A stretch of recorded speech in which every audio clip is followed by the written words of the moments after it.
Tôi rồi, có bây giờ tôi cỡ sao phải rồi cho thì có lúc đây trả đấy có xếp bảo trả lúc bên tôi lòng nó cũng chỉ có một xếp bảo trả thế để xì cái lần khác sẽ xếp cũng sợ là cũng nhát thôi là tiền cũng xếp cái nó biết không mày bị điên à?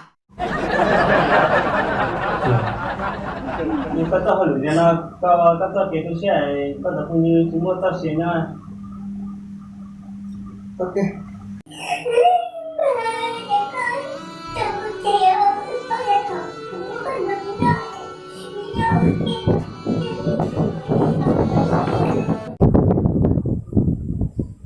lọ nó sẽ của tao nhá Tao được tao ở đây tao thế cái của sản xuất của đồ đi chẳng nhau nếu như cô sai tao tao bây giờ tao hết chết rồi.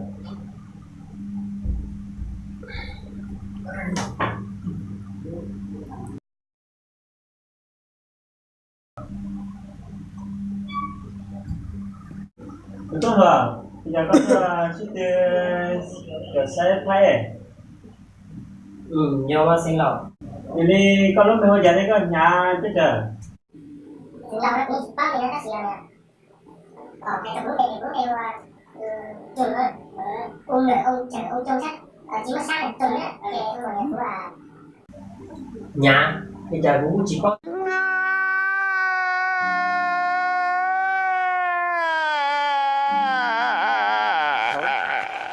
ta chỉ cũng về bên cha biết cả đỉnh đời nè. Còn đối với cha sản rồi thì sinh lòng thì Như thế à? Nhà đi có xíu có cho cái tôi sẽ hỏi các cái không gì chúng tôi xíu nhau là tôi sẽ thế. ôn lên mà sinh lòng.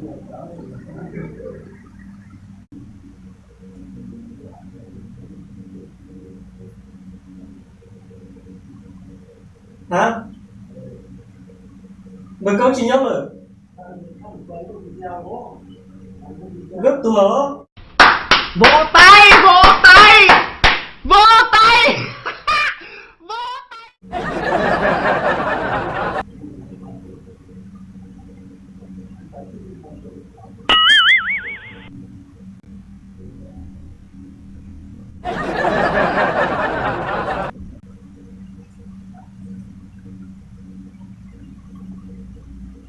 Được không?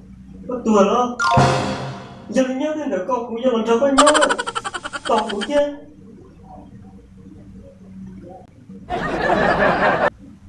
Đúng rồi, tôi sẽ của nó của tao nhé. Và chúng tao thế mà, giờ đi con là giờ nó có tiền đâu. Giờ đi có sửa con chân kế xin tí theo hỏi, có giờ con chờ con không có chờ hỏi nó cây rong đi trả. Tao cứ sinh lòng ở giờ được cái sắp xay cháu dễ lo.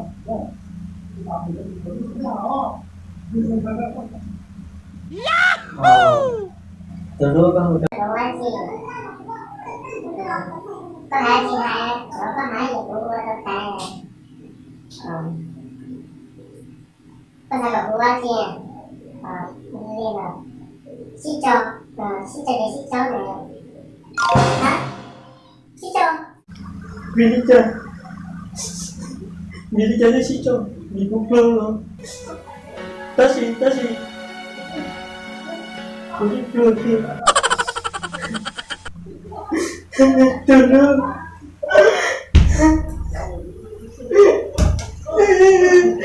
nhưng mà thì có chỉ có cô không lâu hết tôi siết từ nó có không trộm ơi rồi thôi chị này rồi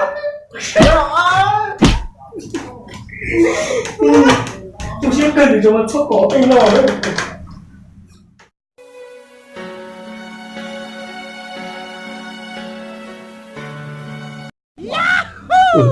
Được rồi. Giờ đi con xong đầu cuối à, chúng ta đầu cuối đấy. Giờ đi con cho cái tí điều o có chỉ qua đâu chờ ta từ đúng đâu chờ ta đúng đâu cho à. đi mà là con say á anh chị được luôn muốn chị hay tao à có phải tao này quý mà tao này tìm lúc à em chị cho xe chị cho nó có được tính con tao đấy không có tiếng mình đã có cho của mình phải thì khi kêu thả đến đây shop thả lên từ cũng có là cũng khi lúc có xe luôn luôn nó cầu lưu lúa trong phụ non già tao lên Đó lo là giờ đi